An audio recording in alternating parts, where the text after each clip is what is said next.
L'honorable député de Repentigny. Des Montréalais ont été soumis à leur insu à des expériences de lavage de cerveau financées par Ottawa et la CIA dans le cadre du projet MK Ultra. Non, Monsieur le Président, il ne s'agit pas de science-fiction, mais bien d'événements s'étant déroulés au Allen Memorial entre 1957 et 1964. Le gouvernement nie toute responsabilité, mais par ailleurs, il multiplie les ententes d'indemnisation hors cours avec les familles des victimes qui le poursuivent. Alors, plutôt que de les forcer à recourir aux tribunaux, est-ce que le gouvernement va s'excuser publiquement et indemniser globalement les centaines de familles?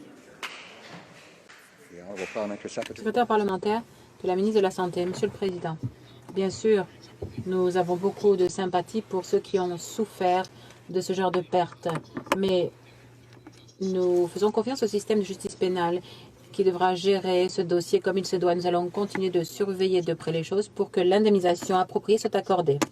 L'automne prochain sortira un documentaire intitulé MK Ultra, la fin du silence, documentaire auquel j'ai été très fière de participer.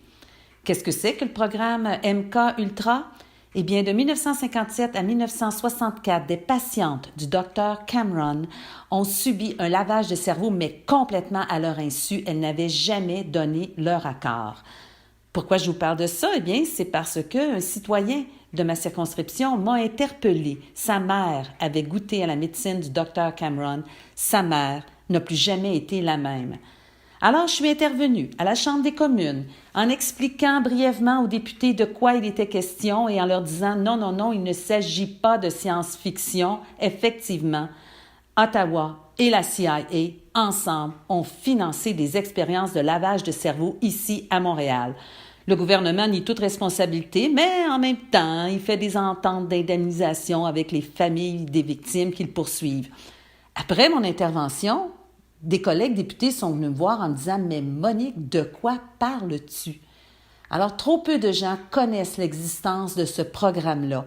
Alors, bravo à Rosemée Morin et son équipe qui tentent d'obtenir justice pour les familles. Surveillez bien la sortie du documentaire à l'automne.